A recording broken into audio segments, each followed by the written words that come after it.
Welcome back to Revise and Resubmit, the podcast that takes, those really dense academic papers and makes them surprisingly interesting. I'm Pavlov. And I'm Nikita. Today we're looking into something really fascinating. How trust and reputation, well, they aren't just personal things, are they? They're actually these powerful forces that genuinely shape entire groups, entire organizations even. Have you ever stopped to think about how just one single incident, maybe like fraud at one local business, could actually spread out and impact every similar business in the whole community? It's an intriguing and maybe a little unsettling reality we're going to unpack today.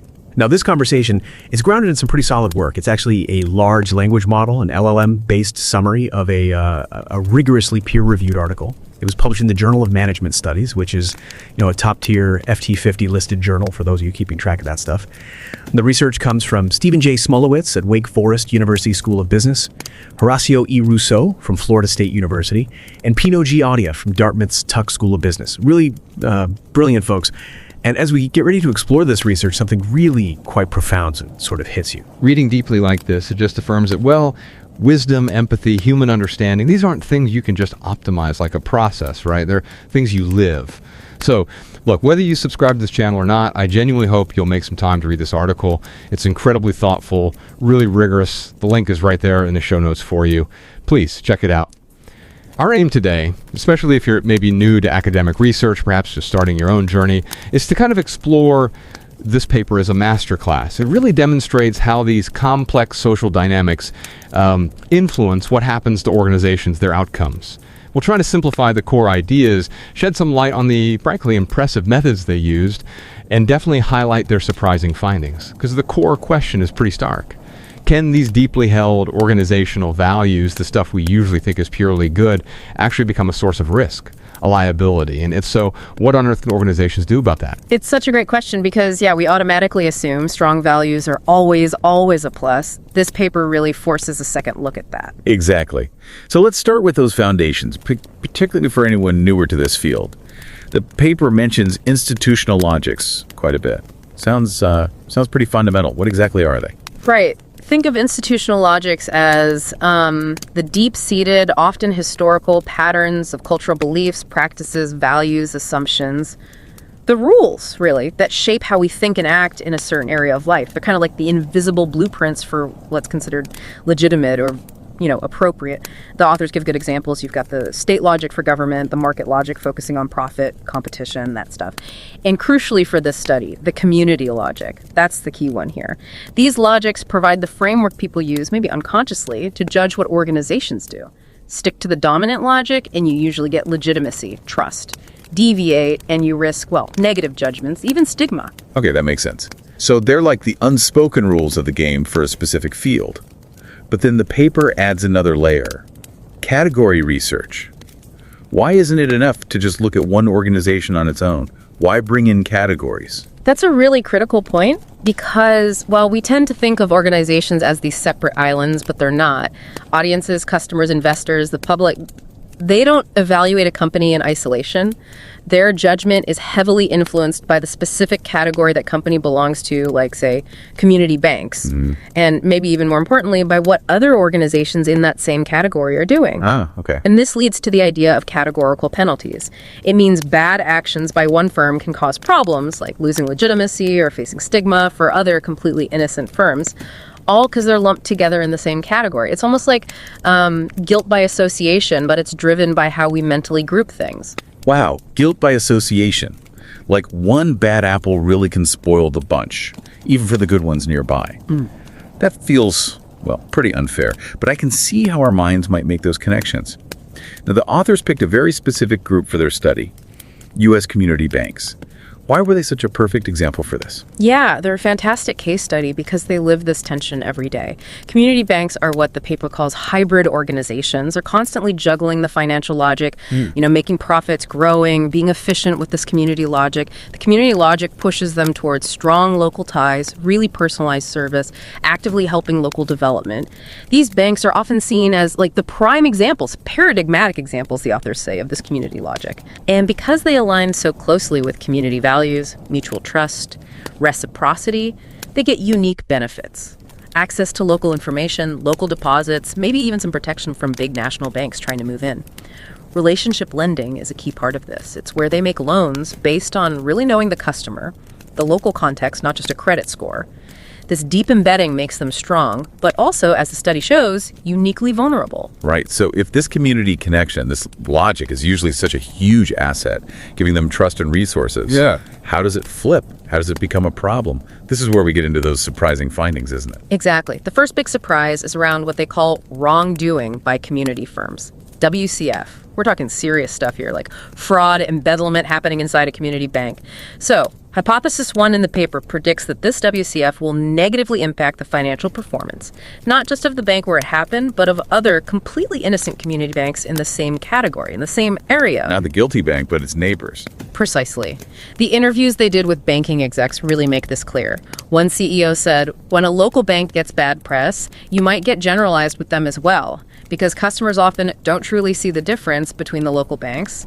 Another audit manager who'd been in the business 42 years put it very bluntly, when you damage that trust through fraud, you're damaging your friends, you're damaging your neighbors. That sense of betrayal, because trust is so central to the community logic, it spills over, it generalizes across the whole category locally. Wow.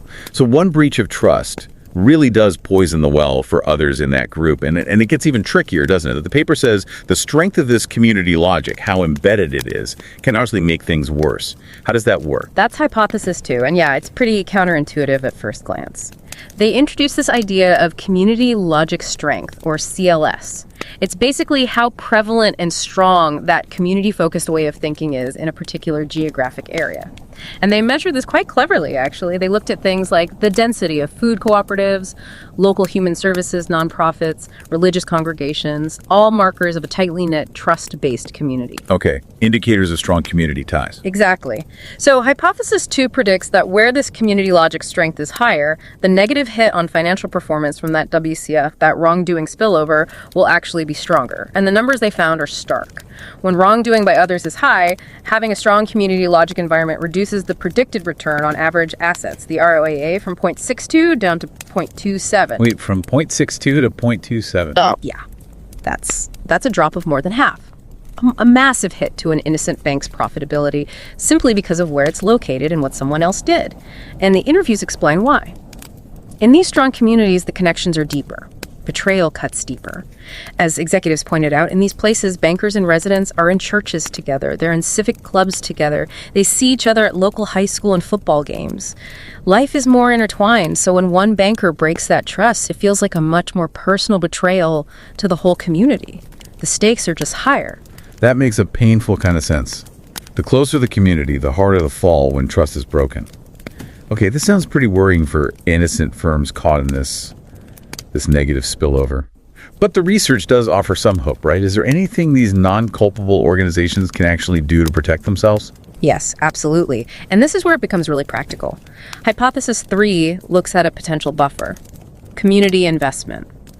The idea is that by increasing its own visible community investment, a bank can sort of shield itself, weakening that negative effect of WCF on its performance. For their main measure, their proxy, they used small business loans. Small business loans. Yeah. Why those specifically? Because they're seen as a paradigmatic example of community investment. They're generally riskier and more costly for banks than, say, big corporate loans, but communities tend to see them as the bank really giving back, supporting local entrepreneurs, local jobs. And again, the results support this strongly. When wrongdoing by others is high, banks with high levels of community investment saw their predicted ROAA increase from 0.15 up to 0.25. So a 67% increase. That's significant. It's huge. It shows that taking costly action that genuinely demonstrates commitment can make a real difference. The qualitative data backs this up too. Bankers talked about small businesses being the lifeblood of communities. Investing in them creates this symbiotic relationship.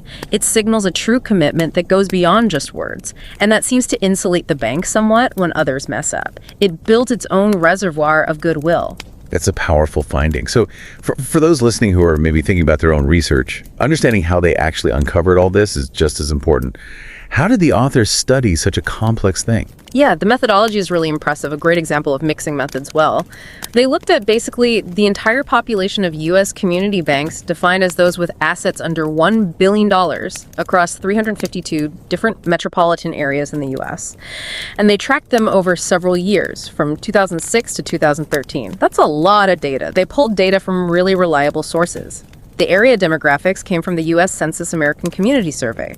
The detailed bank financial data, including the ROAA performance measure, came from S&L Financial, which gets data from the mandatory call reports banks file with regulators. Okay, so solid, large-scale data. Very solid. Yeah. And statistically, they used what's called a panel data model with fixed effects, which is a fancy way of saying they could track changes within the same bank over time, controlling for stable differences between banks. It helps get closer to understanding cause and effect rather than just correlation. They also use robust standard errors, lag their variables technical stuff to make the statistical inferences stronger, to be more confident that the wrongdoing actually preceded the performance dip, for instance. Right, trying to rule out other explanations. Exactly. But it wasn't just numbers. They also did 13 deep interviews with high-level banking executives.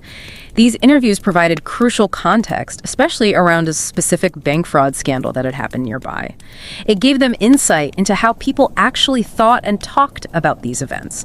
That combination of large and quantitative analysis and rich qualitative insight is really what makes the study so convincing. It sounds incredibly thorough. So let's bring it all together.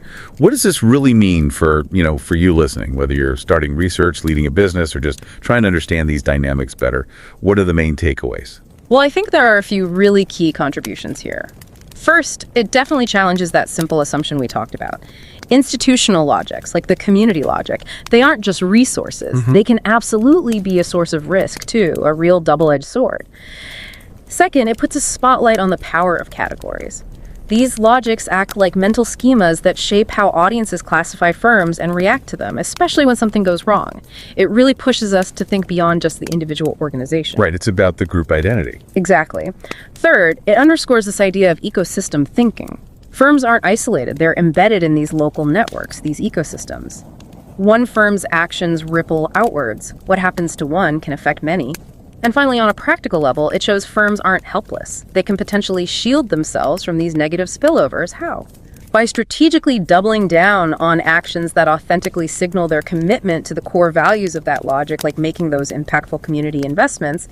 It's about walking the talk, credibly.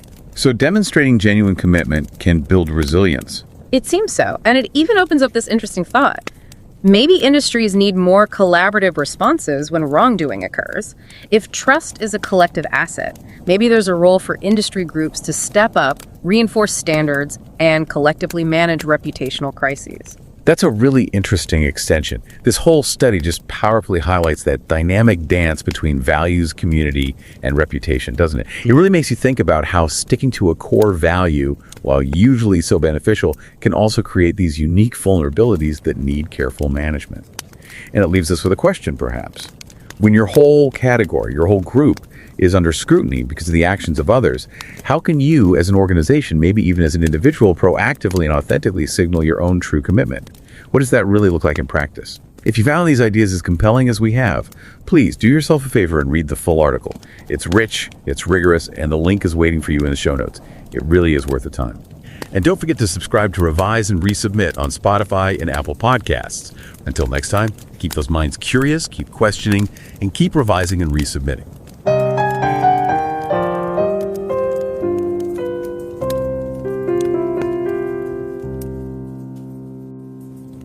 Revise and রিসাবমিটে স্বাগতম। আমি Pavlov. আর আমি নিকিতা। আচ্ছা, আজকের আলোচনাটা journal of management স্টাডিজে প্রকাশিত একটা প্রবন্ধ নিয়ে। এটা কিন্তু একটা খুব গুরুত্বপূর্ণ FT50 তালিকাভুক্ত জার্নাল। প্রথমেই বলে রাখা ভালো, আমাদের এই আলোচনাটা প্রবন্ধটার একটা বৃহৎ ভাষা মডেল বা LLM ব্যবহার করে তৈরি করা সারসংক্ষেপ, মূল লেখাটা আরও গভীর। প্রবন্ধটির লেখক হলেন Stephen J Smulowitz, Wake Forest University School of Business থেকে, আর আছেন Horacio E Rousseau, Florida State University থেকে, এবং Pino G, Audia, Tuck School of Business, Dartmouth College থেকে। লেখকদের একটা কথা খুব মনে ধরল, বুঝলেন? তারা বলছেন, গভীরভাবে পড়লে বোঝা যায় যে প্রজ্ঞা, সহানুভূতি, এই মানবিক বোঝাপড়া এগুলো অপটিমাইজ করা জিনিস নয়, এগুলো জীবন দিয়ে অর্জন করতে হয়। তাই আমরা বলবো, শ্রোতারা এই চ্যানেল সাবস্ক্রাইব করুন বা নাই করুন, প্লিজ একটু সময় বের করে এই অসাধারণ প্রবন্ধটা পড়ুন। লিঙ্কটা শো নোটসে দেওয়া আছে। বিশেষ করে যারা একাডেমিক রিসার্চে নতুন বা শুরু করতে যাচ্ছেন, তাদের জন্য এই আলোচনাটা, মানে এই কেস স্টাডিটা বেশ কাজের হতে পারে। আচ্ছা, এবার মূল বিষয়ে আসি। প্রবন্ধটা একটা খুব মৌলিক কিন্তু ইন্টারেস্টিং প্রশ্ন তুলেছে, যে প্রাতিষ্ঠানিক যুক্তি বা নীতি কোনো একটা গোষ্ঠীকে সুবিধা দেয়, সেটা কি কখনো তাদের ক্ষতির কারণও হতে পারে? ব্যাপারটা আমেরিকার কমিউনিটি ব্যাংকগুলোর প্রেক্ষাপটে দেখা হয়েছে। এই কমিউনিটি ব্যাংকগুলো, মানে এরা কিভাবে চলে? আসলে দুটো জিনিসের মধ্যে একটা ব্যালেন্স করে, তাই না? ঠিক ঠিক। একদিকে লাভ, আর্থিক বৃদ্ধি, এটা তো আছেই। অন্যদিকে হলো কমিউনিটি যুক্তি, মানে স্থানীয় মানুষের সাথে সম্পর্ক, বিশ্বাস, আদান প্রদান, এইসব। কিন্তু প্রশ্নটা হলো, এই কমিউনিটি যুক্তি মানে স্থানীয় সম্পর্ক, এটা কি সবসময়ই ভালো? হ্যাঁ, এখানেই কিন্তু ব্যাপারটা বেশ আকর্ষণীয় হয়ে উঠছে। সাধারণত আমরা কি ভাবি? কমিউনিটি ব্যাংক মানেই হলো স্থানীয় মানুষের ভরসা, তাদের সাথে ভালো সম্পর্ক রাখা। আর এই কমিউনিটি যুক্তি মেনে চললে ব্যাংকগুলোর সুবিধাই হয়, সুনাম বাড়ে, লোকজন টাকা রাখে, ব্যবসাও তো বাড়ে, মানে আর্থিক উন্নতি হয়। ঠিক, কিন্তু এই গবেষণা বলছে অন্য কথা। বলছে যে এই কমিউনিটি যুক্তি মানে স্থানীয় সম্পর্কের ওপর জোর দেওয়াটা একটা দ্বিধারে তলোয়ারের মতো। মানে সুবিধা যেমন দেয়, তেমনি বিপজ্জনকও হতে পারে। এটা কিভাবে সম্ভব? একটু অদ্ভুত লাগছে শুনতে। হ্যাঁ, অদ্ভুত শোনালেও এটাই হয়। আর এটা ঘটে শ্রেণীগত শাস্তি বা ক্যাটেগরিক্যাল পেনাল্টিজের মাধ্যমে। ধরুন কোনো একটা এলাকায় একটা কমিউনিটি ব্যাংক একটা বড় ধরনের অন্যায় করলো, ধরুন জালিয়াতি। তখন কি হয় বলুন তো? মানুষ কি শুধু ওই দোষী ব্যাংকটাকে খারাপ ভাবে? না, তারা ওই এলাকার সব কমিউনিটি ব্যাংকেই সন্দেহের চোখে দেখতে শুরু করে, তাদের ওপর থেকেও আস্থা চলে যায়, যদিও অন্য ব্যাংকগুলো হয়তো একদম নির্দোষ। বোহ, আচ্ছা, কারণ সাধারণ মানুষ একই ক্যাটাগরির সব প্রতিষ্ঠানকে একরকম ভাবে। একদম। এক ঝুড়িতে সব আম রাখলে একটা পচা বেরোলে যেমন সবগুলোর উপর সন্দেহ হয়, অনেকটা সেই রকম আর কি। তার মানে গবেষণার প্রথম হাইপোথিসিস বা সিদ্ধান্ত এটাই যে একই এলাকায় অন্য কোনো কমিউনিটি ব্যাংক যদি অন্যায় করে, মানে রংডুইং বাই কমিউনিটি ফার্মস বা WCF, তাহলে সেখানকার নির্দোষ ব্যাংকগুলোর আর্থিক পারফরমেন্স খারাপ হতে থাকে। এটা তো বিরাট সমস্যা। এখানেই শেষ নয়, আরেকটা দিক আছে যেটা আরও গুরুত্বপূর্ণ। হাইপোথিসিস 2। দেখা গেছে যেখানে কমিউনিটি যুক্তির শক্তি বা কমিউনিটি লজিক স্ট্রেংথ, সিএলএস মানে যেখানে কমিউনিটির বাঁধনটা খুব শক্ত। হ্যাঁ, যেখানে মানুষের মধ্যে সম্পর্ক, সামাজিক বন্ধন, স্থানীয় মূল্যবোধ এগুলো খুব শক্তিশালী, সেখানে এই নেতিবাচক প্রভাবটা আরও তীব্র হয়। তার মানে কমিউনিটির বন্ধন যত শক্ত, বিশ্বাসভঙ্গের প্রভাব তত মারাত্মক। ঠিক, কারণ কমিউনিটি যখন খুব ক্লোজ নেট হয়, তখন কোনো সদস্যের বিশ্বাসঘাতকতাকে অনেক বড় করে দেখা হয়, ফলে শাস্তিটাও হয় অনেক কঠোর, আর সেটা নির্দোষদের ওপরেও গিয়ে পড়ে। এই সিএলএস মাপা হয়েছে কিভাবে জানেন? স্থানীয় cooperative society, non profit organisation বা ধর্মীয় সংগঠনের উপস্থিতি দিয়ে। তাহলে তো নির্দোষ ব্যাংকগুলোর অবস্থা খুব খারাপ। তাদের কি এই পরিস্থিতি থেকে বাঁচার কোনো উপায় নেই? মানে কিছুই করার থাকে না? না না, আছে। এখানে গবেষণা একটা আশার কথা বলছে। 3 নম্বর হাইপোথিসিস। একটা জিনিস আছে যা এই ক্ষতি থেকে কিছুটা বাঁচাতে পারে, সেটা হলো কমিউনিটি ইনভেস্টমেন্ট, মানে সম্প্রদায়ের সত্যিকারের বিনিয়োগ করা। কমিউনিটি ইনভেস্টমেন্ট মানে ঠিক কী রকম? যেমন ধরুন, ছোট ব্যবসায়ীদের ঋণ দেওয়া, স্থানীয় কোনো ভালো উদ্যোগে সাহায্য করা, এমন কিছু করা যা প্রমাণ করে ব্যাংকটা শুধু লাভের কথাই ভাবছে না, কমিউনিটির প্রতিও তার দায়বদ্ধতা আছে। এই ধরনের বিনিয়োগ হয়তো সবসময় খুব লাভজনক হয় না বা খাটুনি বেশি, কিন্তু এটা ব্যাংকের বিশ্বাসযোগ্যতা বাড়ায়। ও, মানে কথায় আর কাজে মিল রাখাটা খুব জরুরি। একদম। এই কমিউনিটি ইনভেস্টমেন্ট তখন একটা ইন্স্যুরেন্স বা বীমার মতো কাজ করে। যখন অন্য কোনো ব্যাংক কেলেঙ্কারি করে ফেলে, তখন যে ব্যাংকগুলো আগে থেকেই কমিউনিটির জন্য কাজ করে আসছে, তাদের উপর মানুষের আস্থাটা অত সহজে টলে না। তারা তুলনামূলকভাবে কম ক্ষতিগ্রস্ত হয়, কারণ তাদের কাজের মাধ্যমে তারা প্রমাণ করে দিয়েছে যে তারা সত্যি কমিউনিটির ভালো চায়। বুঝলাম। গবেষণাটা তো মনে হচ্ছে বেশ বড় ডেটা সেটের উপর করা। হ্যাঁ, ডেটা প্রচুর। 2006 থেকে 2013 সাল পর্যন্ত আমেরিকার 352টা মেট্রোপলিটন এলাকার অসংখ্য কমিউনিটি ব্যাংকের তথ্য বিশ্লেষণ করা হয়েছে, সাথে ব্যাংকের অফিসারদের ইন্টারভিউ নেওয়া হয়েছে। দারুণ। তাহলে যদি পুরো আলোচনাটা একটু গুছিয়ে বই, মূল কথাটা কি দাঁড়ালো? এই যে প্রাতিষ্ঠানিক যুক্তি, যেমন ধরুন কমিউনিটির প্রতি দায়বদ্ধতা, এটা একদিকে যেমন সম্পদ, অন্যদিকে তেমনই ঝুঁকিও তৈরি করতে পারে। ঠিক তাই। এটা একটা দ্বিধারী তলোয়ার, বিশেষ করে যখন একই ক্যাটাগরির অন্য কেউ কোনো ভুল করে বসে। আর এই ঝুঁকি কমানোর উপায় হলো শুধু মুখে বলা নয়, কাজেও কমিউনিটির প্রতি অঙ্গীকার দেখানো। একদম। ঘোষিত মূল্যবোধের সাথে কাজের মিল থাকাটা খুব জরুরি। কমিউনিটিতে দৃশ্যমান অর্থপূর্ণ বিনিয়োগের মাধ্যমে বিশ্বাসযোগ্যতা অর্জন করতে হবে। বেশ ইন্টারেস্টিং একটা দিক উঠে এলো। আচ্ছা, শেষে একটা প্রশ্ন ভাবার জন্য রেখে যাই শ্রোতাদের কাছে। এই যে শ্রেণীভিত্তিক বিচার, মানে একজনের দোষে সবাইকে সন্দেহের চোখে দেখা আর ভাগ করা মূল্যবোধের এই ভালো মন্দ দিক, ব্যাংকিং জগৎ বাদ দিলে আর কোন ধরনের সংগঠনে বা ক্ষেত্রে এর প্রভাব দেখা যেতে পারে? বিশেষ করে যারা খুব শক্তিশালী নৈতিক বা সাম্প্রদায়িক বন্ধনের কথা বলে, এটা নিয়ে কিন্তু ভাবা যেতে পারে। আর হ্যাঁ, মূল প্রবন্ধটা পড়ার জন্য লিঙ্কটা অবশ্যই শো নোটসে দেখে নেবেন।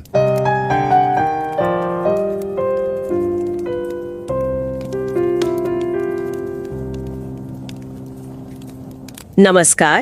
रिवाइज एंड रीसबमिट में आपका स्वागत है। मैं हूं पावलोव और मैं हूं निकिता। नमस्कार। आज हम बात करने वाले हैं जर्नल ऑफ मैनेजमेंट स्टडीज में छपे एक बहुत ही दिलचस्प लेख के बारे में। और हाँ, ये जानकारी उस लेख के लार्ज लैंग्वेज मॉडल यानी LLM आधारित सारांश पर है। ये जर्नल, आपको बता दूं, मैनेजमेंट की दुनिया का एक बहुत ही प्रतिष्ठित FT50 लिस्टेड जर्नल है। बिल्कुल। इस बेहतरीन शोध के लेखक हैं स्टीफन जे स्मुलोविट्स, ये Wake Forest University School of Business से हैं।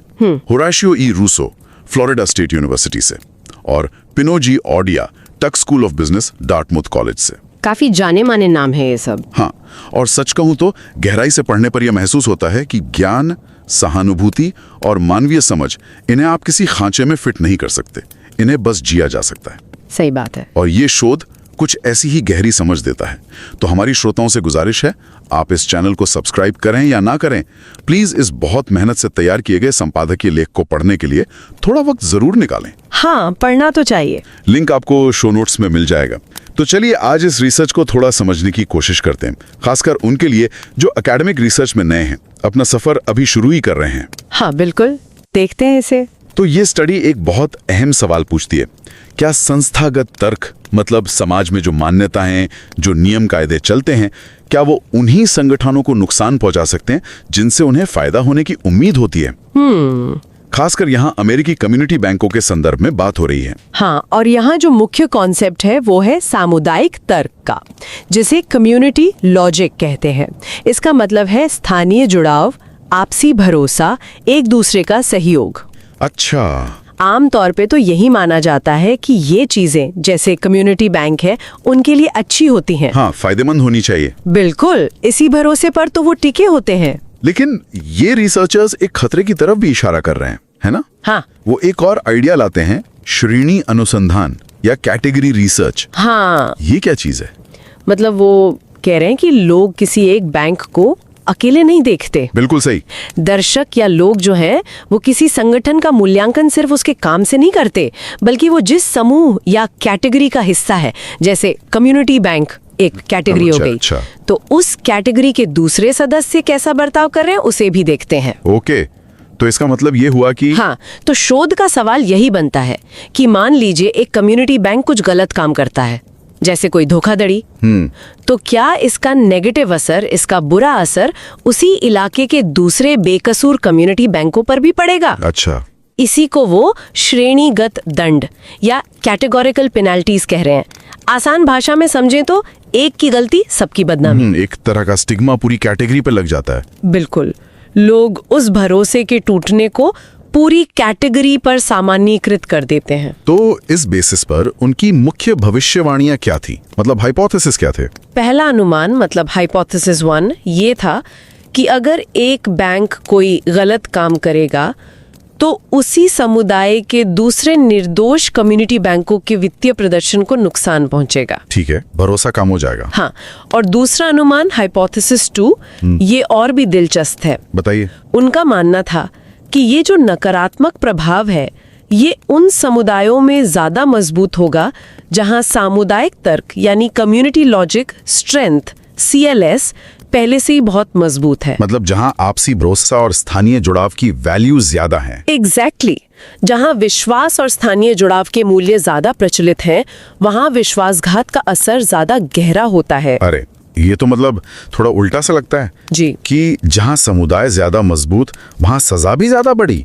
तो ये सामुदायिक होना एक तरह की दोधारी तलवार हो गई। देना, स्थानीय प्रोजेक्ट्स में पैसा लगाना, अच्छा, वो इस नकारात्मक प्रभाव से खुद को कुछ हद तक बचा सकते हैं। ओके, क्योंकि इससे उनकी असली प्रतिबद्धता दिखती है। बिल्कुल, ये दिखाता है कि वो सिर्फ कहने के लिए कम्युनिटी बैंक नहीं है बल्कि सच में समुदाय के लिए काम कर रहे हैं। ये तो बहुत इंटरेस्टिंग है। अच्छा, तो इन अनुमानों को परखा कैसे गया? मतलब मेथड क्या था? शोधकर्ताओं ने काफी बड़ा डेटा सेट इस्तेमाल किया। उन्होंने 2006 से 2013 तक अमेरिका के करीब 352 समुदायों मतलब MSA मेट्रोपॉलिटन स्टैटिस्टिकल एरियाज, हाँ, बड़े शहरी इलाके, हाँ, उनमें मौजूद सभी कम्युनिटी बैंकों के फाइनेंशियल डेटा का विश्लेषण किया और CLS यानी सामुदायिक तर्क की मजबूती को मापने के लिए उन्होंने देखा कि उस इलाके में सहकारी समितियां, गैर लाभकारी संस्थाएं, धार्मिक सभाएं कितनी हैं। ओके, ये प्रॉक्सी हुआ एक तरह से। हाँ, और गलत कामों का पता लगाने के लिए उन्होंने रेगुलेटरी एनफोर्समेंट एक्शन मतलब जो सरकारी कार्रवाई होती है बैंकों पर, उसे देखा। और नतीजे क्या साबित हुआ? नतीजे काफी मजबूत थे। विश्लेषण ने तीनों परिकल्पनाओं का पुरजोर समर्थन किया। तीनों सही निकले? हाँ, गलत काम का नकारात्मक असर फैला ये उन क्षेत्रों में और बुरा था जहां सामुदायिक तर्क मजबूत था, और सामुदायिक निवेश ने, जैसा कि हाइपोथेसिस 3 में कहा गया था, इस असर को कम करने में मदद की। तो कुल मिलाकर इसका निचोड़ क्या है? क्या सीख मिलती है इससे? देखिए, ये अध्ययन साफ दिखाता है कि किसी खास तर्क या पहचान से जुड़ना, जैसे सामुदायिक होना, फायदेमंद हो सकता है, लेकिन इसमें जोखिम भी है। हाँ, खासकर जब आपके ग्रुप के दूसरे सदस्य कुछ गड़बड़ कर दें। बिल्कुल, और ये संगठनों के लिए, कंपनीज के लिए एक व्यवहारिक सबक भी है। क्या सबक? कि उन्हें सक्रिय रूप से अपनी प्रतिष्ठा, अपनी रेप्यूटेशन का प्रबंधन करना चाहिए, खासकर जब कोई नेगेटिव घटना हो।